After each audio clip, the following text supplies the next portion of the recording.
그 침 삼킴을 의식하는 강박증이 또 많이 있어요. 침 삼킴을 의식하는 거. 침을 삼키면서 침을 삼키지 말아야지 하면서 또 침을 삼키게 되고, 또 삼켰다고 해서 또 침을 왜 또 삼키지 하면서 삼키게 되면 또 타인이 그러한 내 모습을 보면 저 사람 이상한 사람 아니야? 이상한 사람 아니야? 라고 이렇게 오해할까봐 침 삼킴에 대해서 많은 걱정을 하는 분들이 의외로 무척 많아요. 네. 그렇죠. 네. 지금 이후에 설명드릴 거는 질문 중에 하나, 지하철에서 마음에 드는 예쁜 여자 옆에 서 있다가 침 삼킴 의식이 처음 나타났다 이렇게 했어요. 그리고 그 여자가 자기 자신을 변태로 보지 않을까봐 걱정이 되고 이 침 삼킴 강박이 너무 괴롭다 이렇게 설명을 했어요. 이 지하철에서 마음에 드는 여자 옆에 있다가 어쩌다 침을 삼키게 될 수도 있어요. 그런데 여기서도 뭐냐면은, 무엇이 문제냐면은 침을 삼켜서는 안 된다라고 본인이 알고 있는 거예요. 침을 삼켜서는 안 된다라고. 그러면서 그 여자가 변태로 보지 않았을까봐 걱정이 된다 이렇게 해요. 그런데 여기서 타인이 나에 대해서 생각하는 것을 내가 컨트롤할 수 있을까요? 내가 저 사람이 나에 대해서 생각하고 있는 것을 바꿀 수 있을까요? 저 사람이 나를 오해하고 있는 것을, 그리고 그 사람이 나에 대해서 오해할 수 있는 권리가 저 사람한테 있지 않나요? 나에 대해서 저 사람이 오해할 수 있는 권리가 있어요. 나를 안 좋게 생각할 수도 있어요. 그건 내가 손쓸 수 없는 거거든요. 다시 이거를 내 위에서부터 차근차근 풀어본다면은 침 삼킴 의식이 처음 나타났다라는 거에서 침을 삼켜서는 안 된다라고 하는 생각이 비롯된 것을 보면은 우리 삶에는 양주와 음지가 있듯이 기쁨이 있으면 슬픔이 있고, 밝은 것이 있으면 어둠이 있고, 낮이 있으면 밤이 있어요. 이것이 자연계고, 이게 우리 삶 자체의 원리예요. 우리가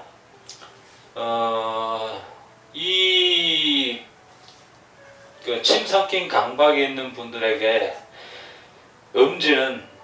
침 삼킨 강박이 있는 분들에게 이 음지, 내 마음대로 안 되는 이 음지는 뭐냐면은 침을 삼킨다 하죠. 여기서 내 마음대로 되지 않는 삶에 이 침을 삼킨다라는 음지잖아요. 이분에게 음지는 내 마음대로 되지 않는 거. 양지는 또 뭐가 있어요? 침을 안 삼키는 거죠. 침을 안 삼키는 거. 또는 이렇게 설명도 되는 거예요. 침 삼킴이 또 의식이 된다잖아요. 그렇죠? 침 삼킴 의식이 된다, 이분한테는 침 삼킴 의식이 된다, 이게 너무 힘든 거잖아요. 그러면은 이분에게 음지는 침 삼킴 침을 삼키는 의식이 이분한테는 음지인 거고, 이것의 반대인 양지는 침 삼킴을 의식 안 했으면 좋겠다. 침 삼킴 의식을 안 했으면 좋겠다라는 거잖아요. 이분의 양지는 내 마음대로 되는 세상은. 그렇게 설명을 할 수가 있는 거예요. 그러니까 음지는 침을 삼키는 것, 그리고 양지는 침을 삼키지 않는 것. 그렇죠. 이 부분은 이해가 가나요? 네. 그렇죠. 예. 여기에서 여기에서 음지와 양지로 나누고 현실 인정, 현실 부정을 했을 때 내가 침을 삼키는 것이 의식되는 게 싫다라는 이 음지가 있어요. 근데 우리 삶에는 침을 삼키는 게 이상한 건가요? 잘못된 건가요? 침을 삼키는 게 그것이 잘못된 건가요?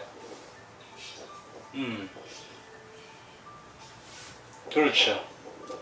그 부분은 한번 설명을 한번 해봐요. 그렇죠. 자, 그렇죠. 잘했어요. 여기서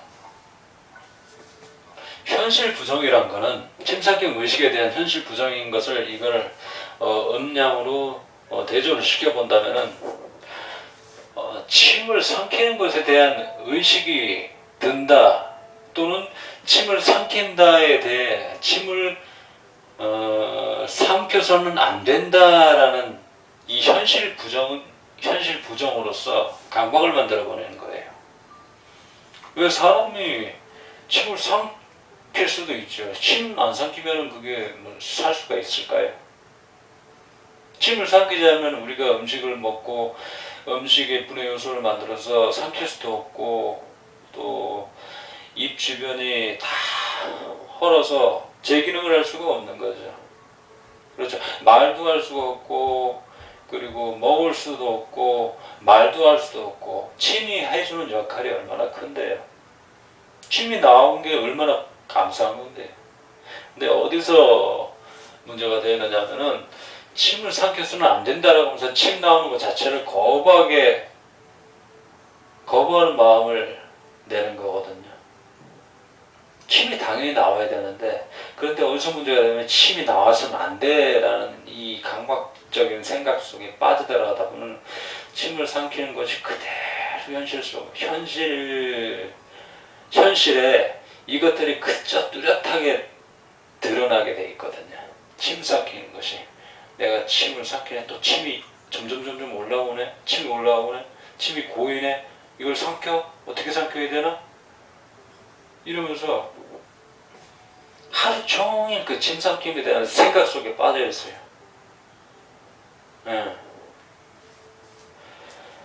이 현실 부정이에요. 그것이 자연법에 맞지가 않는 거예요. 침을 삼켜도 되고 침이 의식이 또 될 수도 있어요. 그런데 어디서 문제가 되냐면은 침이 의식이 되는 것, 또 침을 삼키는 것 이것이 절대 있어서는 안 된다고 하는 비현실적인 생각에서 침 삼킨 강박이 드러나게 되는 거예요. 내가 이러한 현실 부정을 함으로써 이러한 거스름의 생각이 나오게 되고 거스름의 생각이 나오게 되면 당연히 거스름의 생각 이어서 거스름의 행동이 나오게 되는 거예요. 이러한 강박적인 생각과 강박적인 행동의 패턴을 드러내는 것이 바로 이 부분이 바로 강박인 부분이고 여기서 설명드리는 침삼킴 의식에 대한 메커니즘을 설명을 드리는 거예요. 침을 삼켜야 돼요. 그렇죠. 그렇게 이러한 행동을 했다라고 하는 것은 이게 강박 행동을 했다라고 하는 것은 강박적인 생각을 했고 강박적인 생각의 뿌리는 또 거슬러 올라가서 뚜렷하게 그걸 바라봐야 되는 거죠. 강박적인 행동을 했으면 강박적인 생각을 했고 강박적인 생각을 했으면 내가 현실 부정을 하고 있었다는 것을 들여다봐야 되는 거예요. 침이 나오고 내가 침을 삼키고 하는 것이 그것은 당연한 자연의 이치이거늘 그것을 부정을 하기에 강박에 덫에 빠져버리는 거죠. 삼켜도 아무 상관이 없어요. 무슨 문제가 될 거예요?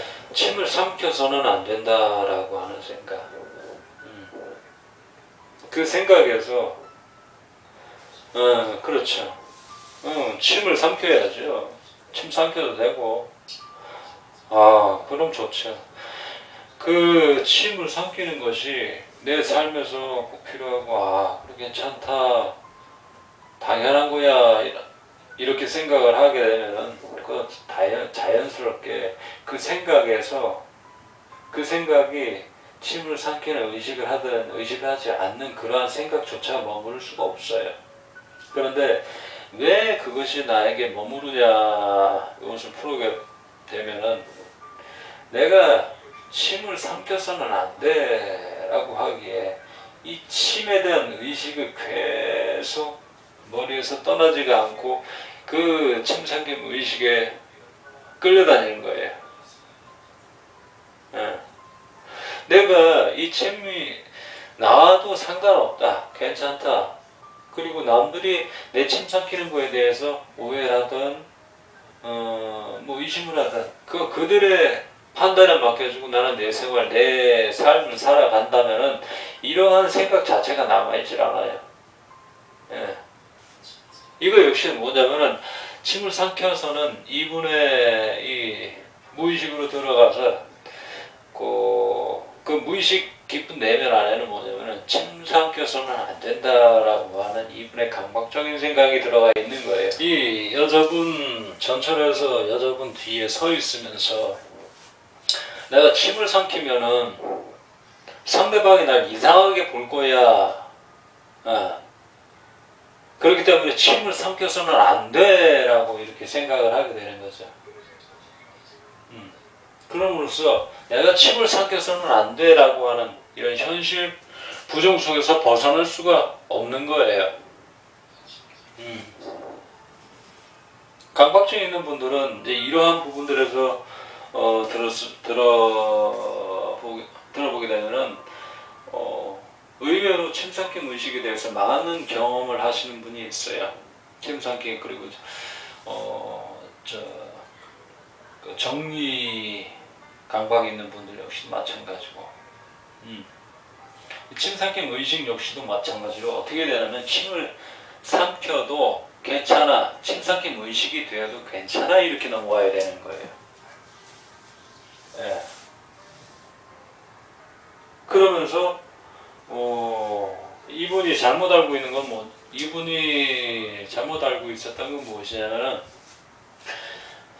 예쁜 여자 옆에 지하철에서 예쁜 옆에 서 있다가 침 삼킴 의식이 처음 드러났다 이렇게 하는데 그 예쁜 여자분 뒤에 서 있어가지고 옆에 서 있어가지고 나의 침 삼킴 의식이 드러났다 침 삼킴 강박이 그때 처음 드러났다 하면서 그 상황에 대해서 상황 때문에 나의 강박이 시작되었다라고 잘못하는 경우가 있어요. 이거 역시도 내가 이러한 생각이 침삼킴이 의식이 되어서는 안 된다라고 생각하는 것 역시도 뭐냐면 나의 강박적인 생각들이 비현실적인 이러한 생각들을 계속 그렇게 함으로써 침 삼킴 의식이라는 하나의 저변이 싹 드러나는 거예요. 이게 갑자기 싹 드러나는 게 아니고 그 전부터 조금 이러한 증상들에 대한 것들은 있었고 이제 그러한 것들이 비현실적인 것들이 어느 정도 쌓임으로써 이렇게 싹 드러나게 된 거죠. 그러한 상황과 그러한 상대방이 잘못된 게 아니고 문제의 원인이 나의 강박적인 사고, 나의 비현실적인 사고에 있었음을 알게 돼요. 그걸 알아야 돼요. 그렇게 자각을 해야 치료가 시작될 수 있는 거예요. 이 윤리정서 개발을 하는 데 있어서 반드시 알아셔야 될 것은 자신의 강박증, 공황장애 그리고 이인증, 대인기피 불안장애 이러한 것들이 나타나는 것이 많은 분들이 참 잘못 알고 있는 것은 무엇이냐면은 그리고 여기서 그러한 마음병으로부터 빠져나오기 위해서 반드시 알아야 될 것은 무엇이냐면은 상대방 탓을 하면 안 돼요. 부모가 나를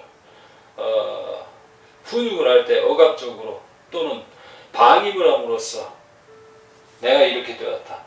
그때의 상황이 그렇게 됐기에 내가 이러한 마음병이 생기게 되었다라는 비현실을 주장하는 분들이 많이 있어요.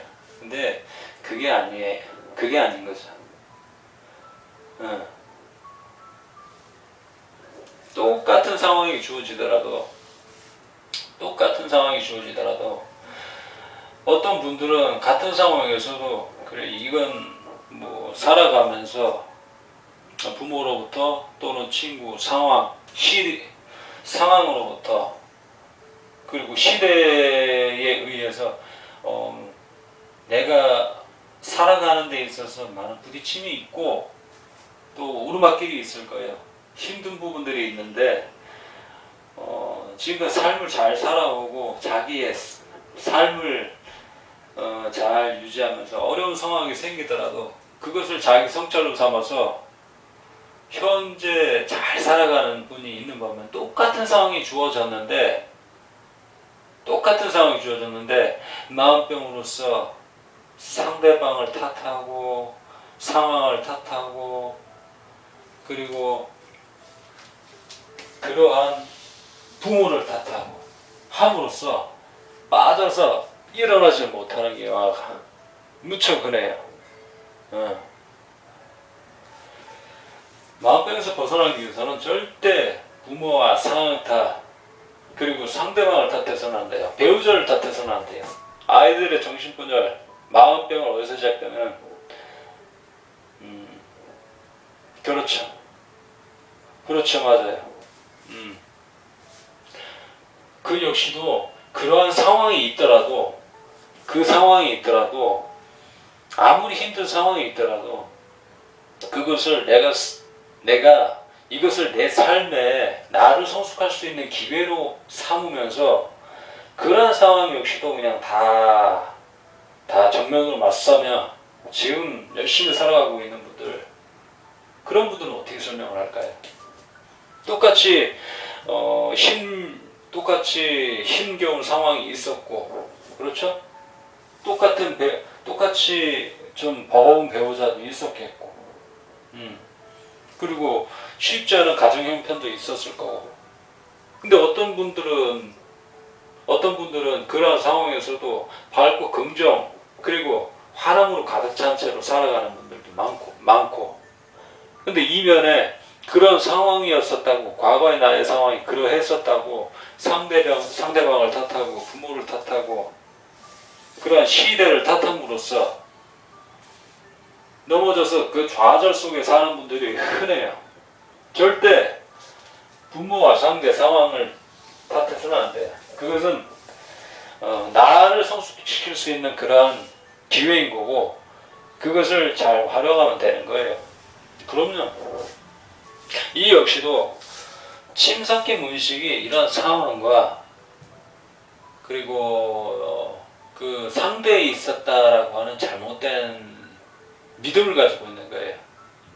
이런 잘못된 믿음을 이제 키워나가다 보면 이 비현실, 이런 현실 부정이 계속 키워오다 보면 이 현실 감각을 잃어버려요. 그래서 내가 이렇게 침삼킴 의식이 되는 거 역시도 뭐냐면은 내가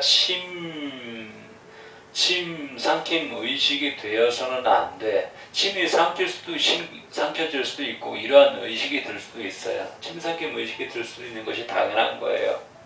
근데 여기다 계속 집중을 함으로써 침삼킴 의식에 이끌려 다녀버리는 거죠.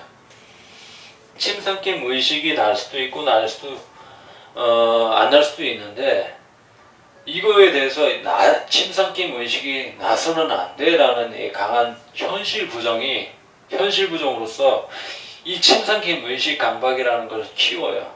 그러면서 강박적인 생각과 강박적인 행동, 이러한 거스름을 만들어 버리게 되고, 그 다음으로 넘어가면은 아까 말씀드렸던 것처럼 그 여자가 나를 변태로 보지 않았을까봐 걱정이 된다라고 하잖아요. 이것도 상대의 의사, 그 상대의 생각, 예, 그것은 상대에게 맡겨두는 게 순리예요.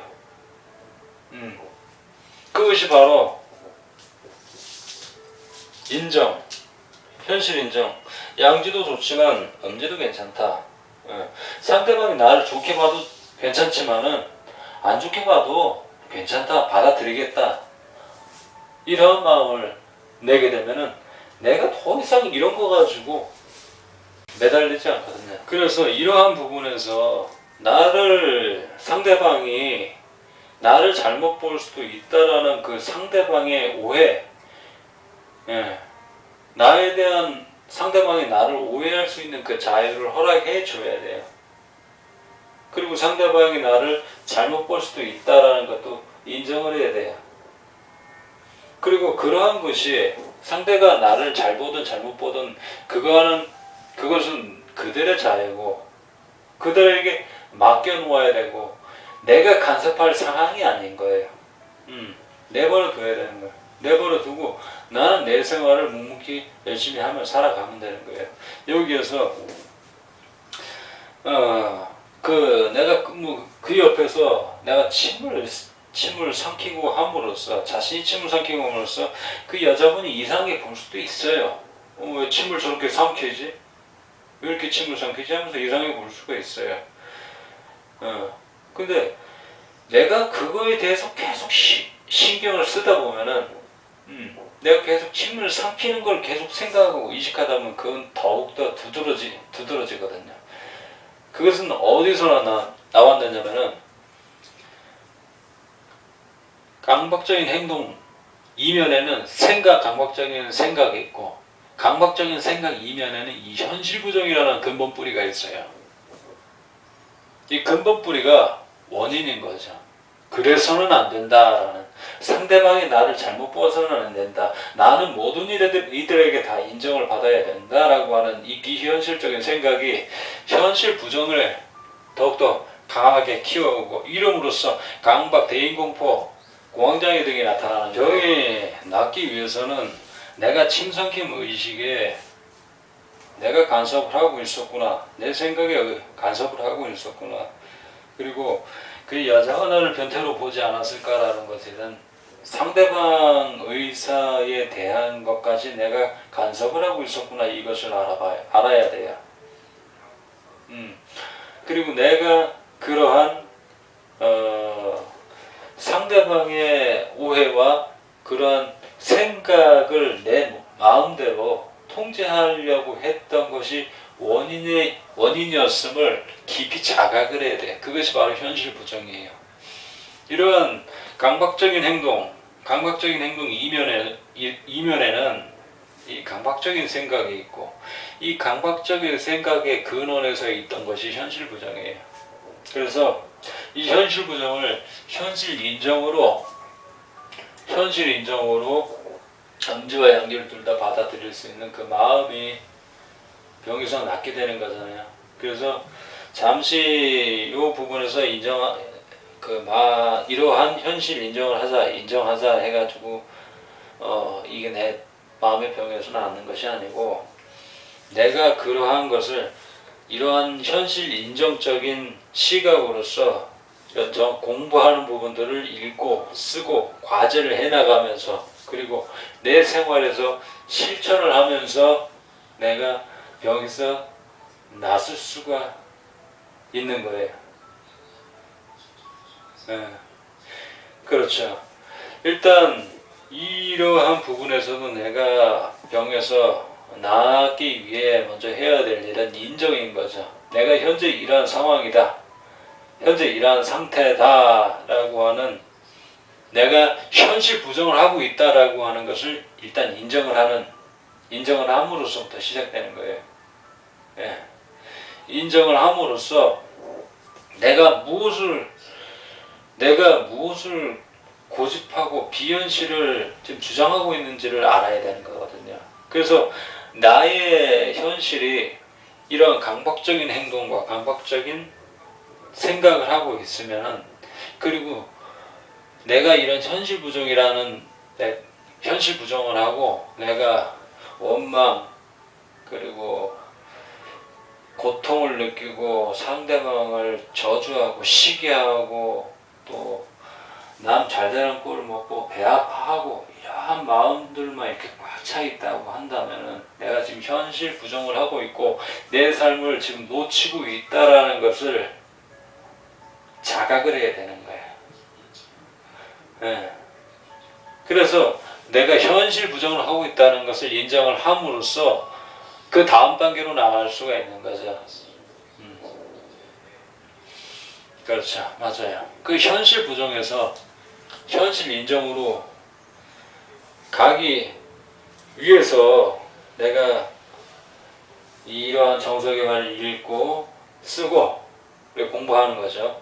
그리고 생활에서 과제 낸 것들을 실천을 하고, 그리고 내 생활에서 나를 돌아보아서 또다시 비추어서 생각해서 그 다음에 내가 이러한 부분에서 반상 경계를 해야겠구나, 내가 또 이러한 강박적인 생각, 강박적인 행동에 지금 또 하고 있구나라는 것을 또 자각을 해야 되고, 내가 현재 그러하고 있다라는 것을 인정을 해야 돼요. 그럼으로써 이제 서서히 나의 이런 현실 인정의 씨앗들이 점점 퍼져나가는 것들이죠. 내가 이러한 현실 부정의 씨앗을 현실 부정의 작은 씨앗을 하나 툭 떨어뜨렸어요. 처음에는 이 작은 씨앗이 하나만 자라다가 이 씨앗이 나의 이러한 현실 부정의 씨앗들이 현실 부정의 씨앗을 그대로 계속 나 자신을 이런 부정적인 씨앗과 그리고 상대방을 시기하고, 그리고 나만 잘 살면은 다른 사람들은 다 잘못돼도 괜찮다, 이런 자기 중심적이고 이기적인 그런 생각을 키워가게 되다 보면은 이런 부정의 씨앗들이 점점 커져나가죠. 점점 커져나감으로써 이 씨앗들이 또다시 떨어뜨려서 또 다른 부정의 씨앗을 점점 만들어서 부정의 숲을 형성하게 되는 거죠. 근데 반면에 내가 내 자신을 돌아보고, 그리고 내가 아직 이 현실 부정을 하고 있으니 내 삶을 돌아보아서 현실 인정으로 자각하면 내가 그러한 삶을 살아야겠다라고 이러한 현실 인정의 씨앗을 하나 툭 떨어뜨리게 되면은 현실 인정의 씨앗이 나오게 되잖아요. 현실 인정의 씨앗이 나오고, 이 거스름의 생각, 거스름의 행동, 이 강박적인 사고, 강박적인 행동이 있다라는 것을 계속 자각함으로써 이 현실 인정의 삶으로 돌아올 수 있거든요. 현실 인정의 삶으로 돌아오면서도 계속 자기 자신에게 늘 반성 경계해야 할 것들은 드러나게 돼 있어요. 근데 그러함을 알고서 내가 또 반성 경계하고, 그리고 내 삶에 좋은 씨앗들을 뿌리고, 그리고 이 윤리 정서 개발에 대한 것들을 읽고 쓰고 함으로써 새로운 씨앗들을 계속 키워나갈 수가 있는 거예요. 새로운 씨앗들을 키워나가고 내 몸을 움직여서 생활을 하고, 그리고 과제 실천한 것들을 행동을 하고 또 반성 경계함으로써 이 긍정적인 인정의 씨앗들이 점점 자라나고, 이 씨앗들이 자라나서 또 씨앗을 뿌리게 되겠죠. 씨앗을 뿌리면 얼마나 무성하고, 이러한 곳에 얼마나 풍요롭겠어요. 산다면은 이런 곳에 살고 싶어요. 이런 인정의 씨앗으로 펼쳐져 이런 인정의 씨앗이 그 풍성한 이러한 숲에서 살고 싶어요.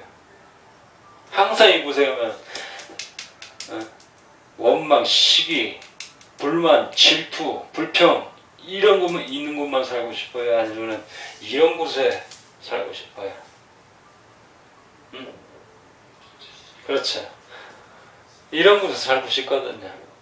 근데 이런 것이 이제 실제로 내가 이렇게 행동을 하고 이러한 좋은 곳으로 나를 이렇게 가랑비 젓듯이 점점 젖어들게 되면은 이 게으름, 나태함, 그리고 원망, 비방, 질투, 시기 이러했던 나 자신을 반성을 하게 되고 부끄러움을 느끼게 돼요.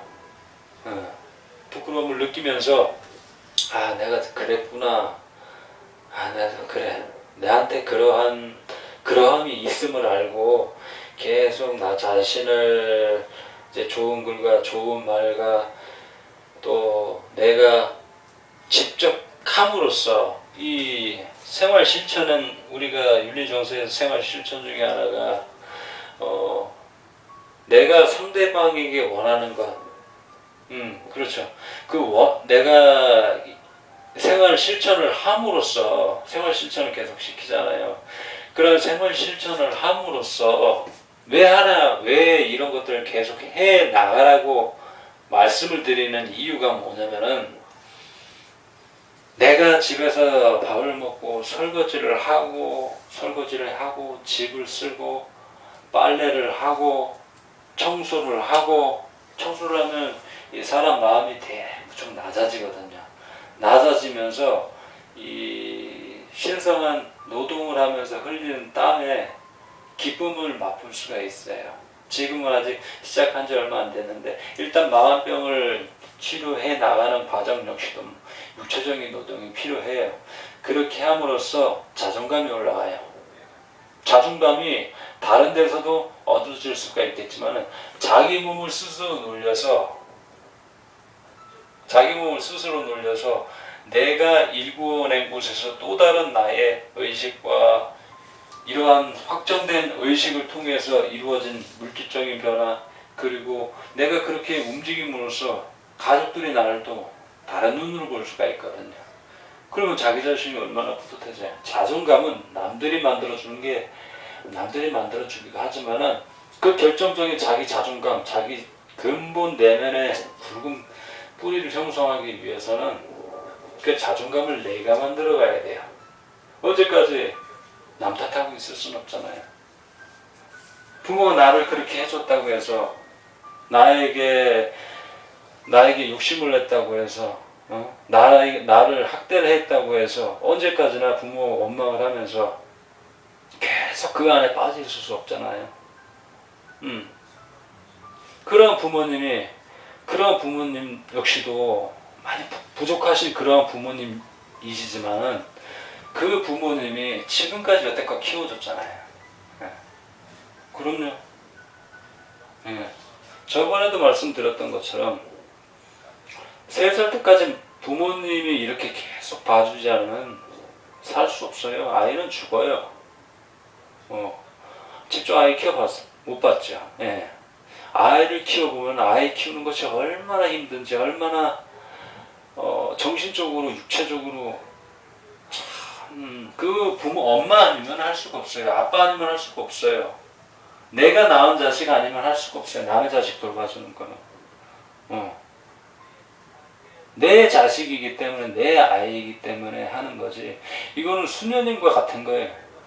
수녀님이 당신들이 낳은 아이가 아닌데도 그런 숭고한 이 신앙의 힘으로써 해나갈 수가 있는 거예요. 부모님에게 자신의 자녀는 진짜 믿음, 종교 그걸 뛰어넘는 것으로 보면 돼요. 그렇게 이러한 깊은 공부는 부모님이 비록 하지 않으셨지만 누가 했겠어요? 대한민국에. 그리고 전 세계적으로 누가 이런 거에 대해서 공부를 했겠어요? 그럼요. 맞아요. 부모님 역시도 또 저희 부모님 역시도 마찬가지예요. 자기님의 부모님 역시도 마찬가지였고, 그리고 지금 여기 온라인으로 현재 같이 동시 진행하는 부분에 있어서 다른 분들 역시도 다 마찬가지예요. 그런 부분에서는. 예. 그리고 마음병이 없는 또 다른 부모님 역시도 다 마찬가지예요. 그런 부분은 모르고 아이들을 키우고 그런 어려움 속에서 다 커왔거든요. 항상 부모님에게 해야 될 것은 다만 감사하는 마음을 내면 돼요. 누가 그 목숨을 걸고 나는 거예요. 아이는 10달 동안 애지중지 뱃속에 있으면서 그럼요. 그렇죠. 그러면서 뱃속에서 10달 동안 그렇게 애지중지 키우면서 아이가 놀라면 어떡할까.